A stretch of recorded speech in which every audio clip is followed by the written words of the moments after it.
Nous sommes le 1er mai et c'est la fête du travail en France et dans pas mal d'autres pays.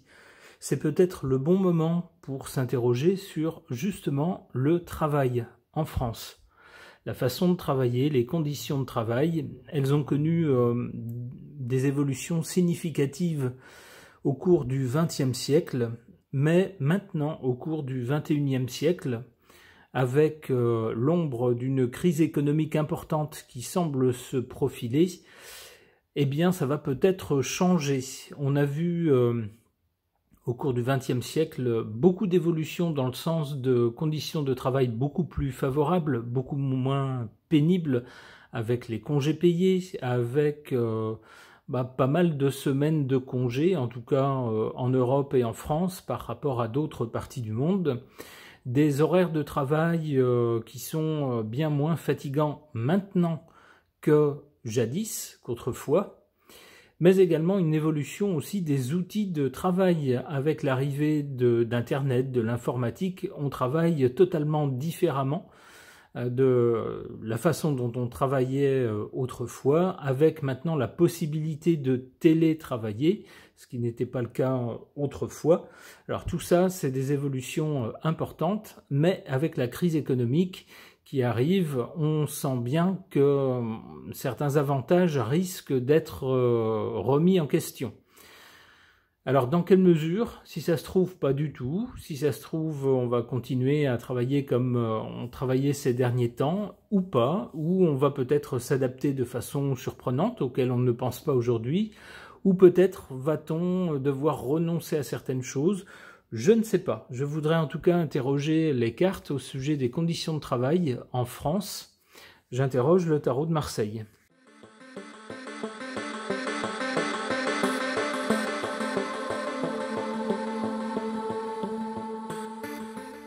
Alors, que suggèrent ces cartes concernant les conditions de travail en France? Du côté du passé, avec cette carte de l'amoureux, dans le passé, on a fait des choix. Le choix d'accorder des congés payés, le choix de réglementer le temps de travail, par exemple, le choix d'instaurer un salaire minimum. Vous voyez, toutes ces choses-là, c'est des choses qui ont été décidées par choix à un moment donné. Le résultat de ces choix, c'est que, actuellement, au présent, avec le soleil, on a vraiment des conditions de travail qui sont optimales. C'est-à-dire qu'on ne travaille pas plus d'un certain nombre d'heures par semaine. Alors, bien sûr, c'est la théorie, bien sûr, selon les professions, il y a certainement des exceptions.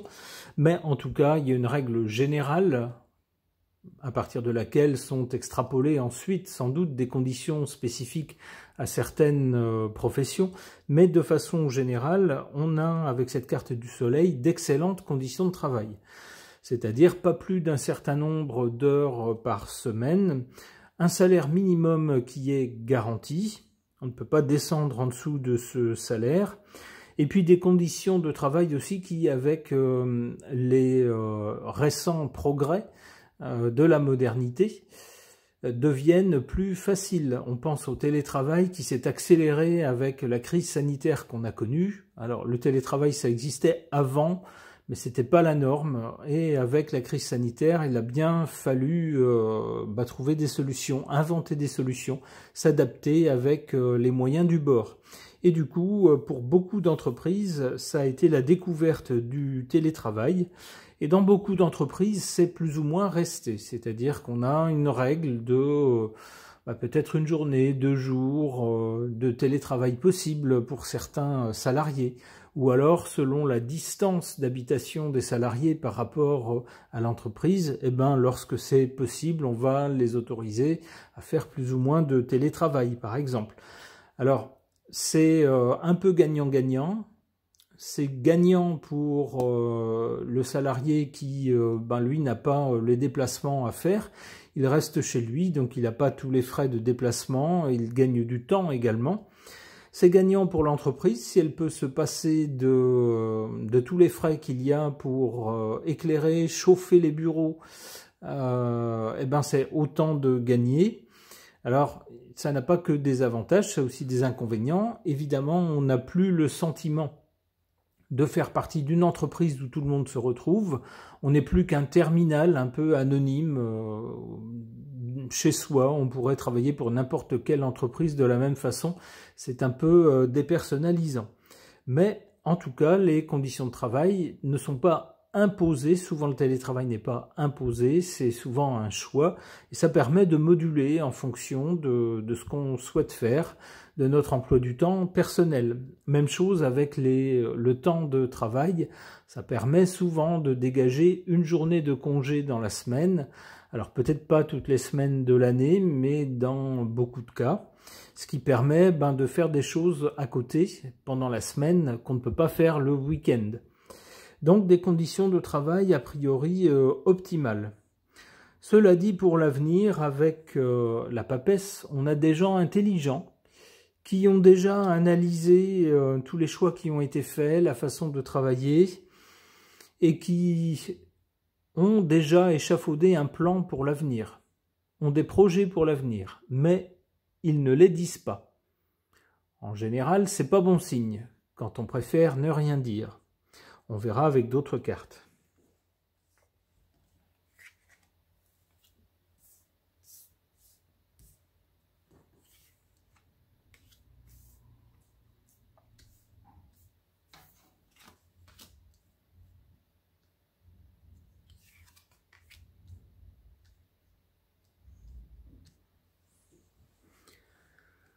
En carte défavorable pour le présent, ici sur la ligne du présent, le mat. On a connu tellement d'évolutions, on a voté tellement de choses pour faire évoluer les conditions de travail qu'elles ont évolué vers des conditions très favorables, tellement favorables qu'il y a pas mal de personnes qui en profitent pour faire un peu n'importe quoi. C'est-à-dire, sous prétexte de télétravail, on va poser un jour de télétravail le vendredi, et puis le lundi qui suit, et puis le vendredi, les collègues vont s'apercevoir qu'à partir de 15 h, la personne, bizarrement, n'est plus joignable. Alors elle dira plus tard, oui, j'ai des problèmes avec mon ordinateur, ça fonctionnait pas bien, mais j'étais là. Bizarrement, le lundi matin qui suit, la personne n'est pas joignable avant 10 h du matin. Vous voyez le truc. Alors c'est bien joli tout ça, mais à force, la productivité des entreprises françaises baisse par rapport à d'autres pays dans le monde où peut-être on travaille plus d'heures dans la semaine, où peut-être les règles du télétravail sont plus strictes. Et puis donc, le fait de faire un peu n'importe quoi avec le fait qu'on travaille moins, le fait qu'on travaille un peu quand on veut, comme on veut, eh bien ça nuit aux conditions de travail. À tel point que, à un moment donné, il faut dire les choses. À un moment donné, c'est sur la ligne du présent, on ne dit rien tant que économiquement on s'en sort et qu'on arrive à sortir des chiffres. Bien sûr, on ne va pas au travail parce que c'est la mode, on va au travail pour gagner sa vie, pour sortir un salaire à la fin du mois et pour que l'entreprise dans laquelle on travaille fonctionne, fasse des bénéfices, bien sûr. Sauf que si on réduit tout le temps le temps de travail et qu'on augmente tout le temps les charges sur les entreprises, et puis qu'en plus les gens qui travaillent profitent du télétravail, on va dire, des fois pour être aller embaucher avec 1 heure de retard et puis finir pour avoir on a un trou dans le milieu de l'après-midi où la personne n'est plus joignable, par exemple, comme par hasard, vous voyez, ce genre de choses. Au bout d'un moment, on a des entreprises qui fonctionnent plus très bien. Et il suffit qu'une crise économique arrive là-dessus pour qu'à un moment donné, fatalement, au niveau de ceux qui nous gouvernent, on dise « c'est plus possible ». Ces conditions-là sont plus possibles. Donc soit on va resserrer les boulons un peu, au niveau des conditions de travail, fliquer peut-être un peu les gens qui travaillent, ce qui ne va pas faire plaisir, mais bon, ça évitera peut-être certains abus. Et puis si c'est pas suffisant, si on voit qu'on ne s'en sort pas, il va peut-être falloir remettre en cause des choses qu'on pensait acquises. Peut-être le nombre d'heures de travail par semaine, peut-être des vacances, peut-être aussi les jours de carence en cas de problème de santé, vous voyez, ce genre de choses. Peut-être aussi la hauteur des cotisations sociales, c'est peut-être ce qu'on va nous annoncer, ce genre de choses. Alors la carte de la papesse du côté de l'avenir nous dit que si on va nous annoncer les choses comme pour nous dire « Oh, ben, on se rend compte que maintenant, à cause de tel événement, il est plus possible de faire ceci, cela, il va falloir qu'on trouve une solution », la carte de la papesse semblerait nous dire que c'est quand même quelque chose qui est concocté depuis un moment, quelque chose qui a été réfléchi depuis un moment, mais que dans un proche avenir, on ne va pas tout nous dire. La force. Il risque d'y avoir un rapport de force entre les salariés mécontents qui vont dire ben si on en est là, c'est aussi peut-être aussi de la faute de ceux qui nous gouvernent, qui eux, sans doute peut-être plus que les salariés, ont fait n'importe quoi avec le budget, avec l'argent, on distribue à droite, à gauche, comme si l'argent poussait dans les arbres, alors qu'il pousse surtout dans nos poches lorsqu'on travaille. Et ben du coup, on n'est pas d'accord. On n'est pas d'accord pour que ce soit nous qui trinquions lorsque les choses soudain vont plus mal. D'où ici un rapport de force. Alors un rapport de force concernant les conditions de travail, je verrais bien ça sous forme de grève, par exemple. Et évidemment, celui qui nous gouverne va taper du poing sur la table et va dire « Taisez-vous, c'est pas vous qui décidez, c'est moi ». Alors quand je dis ceux qui nous gouvernent, oui, celui qui nous gouverne et son orchestre, on va dire. Aïe, ça va très mal se passer avec la Maison Dieu. Ça va pas plaire du tout que ce monsieur tente justement de resserrer la vis. Qu'est-ce qui va se passer après ? L'ermite, ben on va rentrer dans une période pas facile pour au moins quelque temps avec l'ermite. Une période où on devra vivre avec des conditions appauvries, soit que le coût de la vie va s'envoler et pas les salaires, donc notre pouvoir d'achat, évidemment, mécaniquement, mathématiquement, va se trouver réduit, soit que on va nous dire il va falloir augmenter par exemple les prélèvements sur les salaires pour telle ou telle raison, et du coup on aura moins de salaires disponibles, peu importe la raison, mais on aura un passage difficile. Alors là, je tire plein de cartes parce que je suis curieux, je veux voir comment ça va se passer. Oula, avec le chariot, ouais, ça va pas très bien se passer. Hein. Je pense qu'on va vers, oui, de sacrés tours de vis.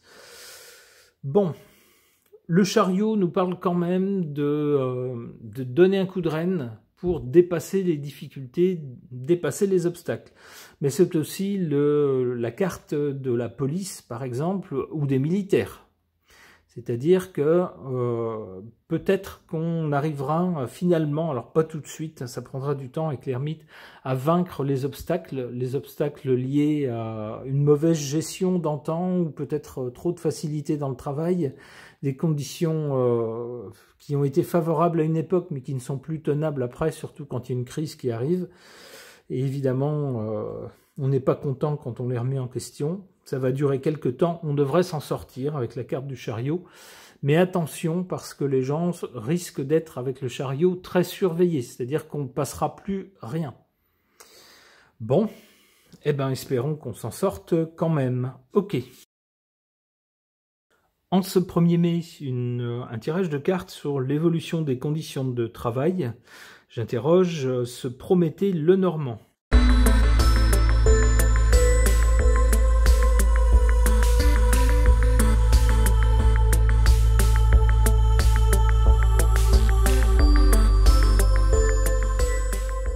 Que suggèrent ces cartes au sujet de l'évolution des conditions de travail en France?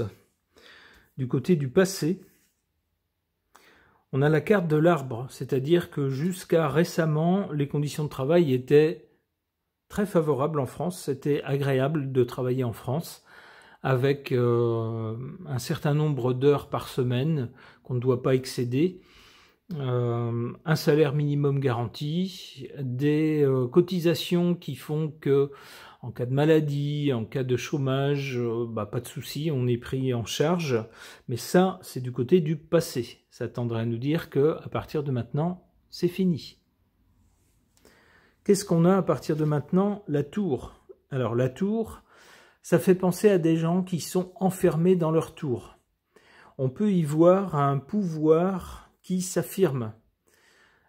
Alors, on parle ici des conditions de travail, donc on va certainement avoir des annonces, puisqu'ici on est sur le présent, des annonces de la part de ceux qui nous gouvernent concernant les conditions de travail.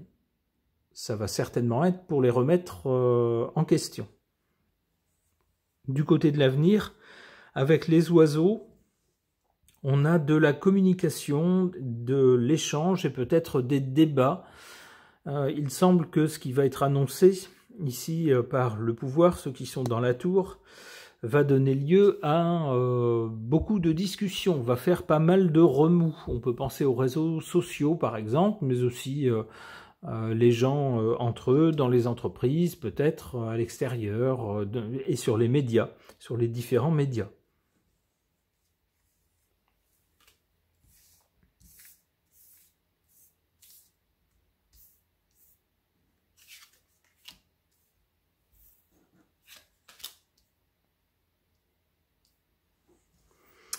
Ouais, on voit ici en position défavorable la lettre. La lettre, c'est quelque chose qu'on reçoit et qui nous annonce quelque chose. Bah ici, c'est en position défavorable. On va donc bien nous annoncer des choses qui ne vont pas faire plaisir concernant les conditions de travail. En carte favorable, cette carte de la maison, ça peut... Alors, ça m'inspire plusieurs interprétations possibles. D'abord, ça pourrait être favorable au télétravail, c'est-à-dire qu'on aurait des conditions de travail qui seraient mieux vécues par ceux qui sont en télétravail, qui ne sont pas obligés de bouger. Alors ça pourrait être l'annonce d'une taxe sur les carburants, par exemple, qui pénaliserait plus, évidemment, ceux qui se déplacent pour aller travailler. Ou dans les grandes villes, des transports en commun dont les tarifs seraient à la hausse, par exemple. Alors évidemment, dans ce cas-là, ceux qui travaillent depuis chez eux, ceux qui font du télétravail seraient moins touchés, ça leur serait plus favorable. Ça pourrait nous parler aussi de gens qui vont travailler à leur compte. Je travaille littéralement de chez moi parce que je suis auto-entrepreneur par exemple, ou j'ai une petite entreprise qui est basée chez moi. Dans ce cas-là, ça serait favorisé. Peut-être qu'on va dire, face à la crise, on va essayer de favoriser justement les créations d'entreprises pour essayer de compenser toutes celles qui ferment, toutes celles qui doivent licencier, etc. Donc peut-être des conditions favorables pour les auto-entrepreneurs ou pour les petites entreprises qui se lancent.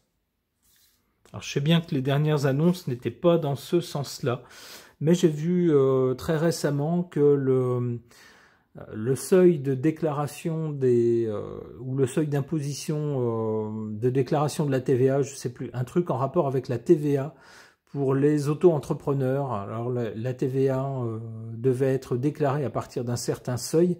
Ils avaient décidé d'abaisser ce seuil.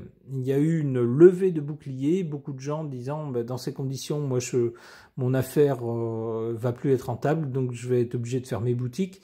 Il y a beaucoup de gens qui se sont exprimés dans ce sens. Alors ils avaient reporté ça à l'été ou au début de l'été, et je viens de lire ce matin que c'était carrément abandonné, l'abaissement du seuil de TVA à déclarer. Donc c'est une mesure qui va dans le sens des auto-entrepreneurs. Alors peut-être qu'on va avoir d'autres mesures qui vont aller dans ce sens pour tenter de favoriser les gens qui voudraient lancer leur entreprise.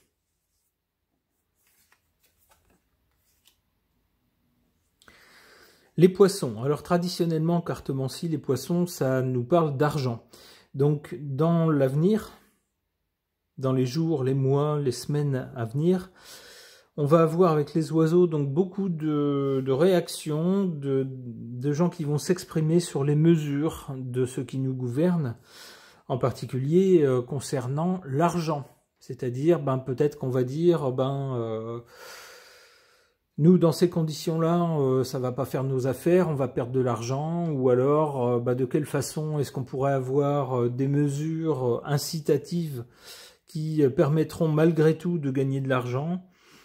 Est-ce que ça va être est-ce qu'on va discuter également de certaines mesures qui touchent aux cotisations S'il y a plus de chômeurs, peut-être va-t-on moins indemniser les chômeurs, mais demander plus de cotisations de la part des entreprises. C'est possible aussi. Alors si on cotise plus, évidemment, l'employeur ne peut pas verser le même salaire. Donc toutes ces questions touchent à l'argent.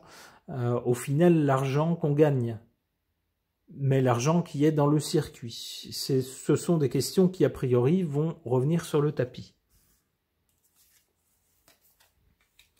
Les nuages, ouais, mais c'est pas très bon. Hein. Ce qui va arriver, on va nous annoncer des choses. On aura beau en discuter, c'est pas fini. La crise à venir, c'est pas fini. Concernant les conditions de travail.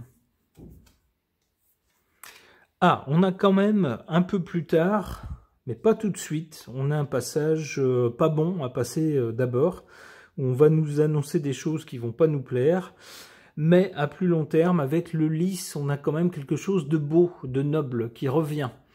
Alors, il va falloir attendre un peu, il va falloir faire le dos rond pendant quelques temps, tenir le temps qu'il y a à tenir avant que les choses ne s'améliorent avec le lys. Eh bien, j'espère que quelles que soient les professions des uns et des autres, de ceux qui regardent et même de ceux qui ne regardent pas ce tirage de cartes, j'espère que tout le monde aura de quoi justement tenir le temps qu'il faut pour encaisser le coup de la crise qui semble se profiler et pour tenir jusqu'à des jours meilleurs. On sait que lorsqu'il y a des temps de crise ou des événements malheureux, ça ne dure jamais toute une vie. C'est un moment désagréable à passer. Il faut tenir bon, il faut encaisser le temps que les choses s'améliorent. Cette carte du lys semble nous promettre des jours meilleurs. Merci d'avoir suivi ce tirage qui est maintenant terminé.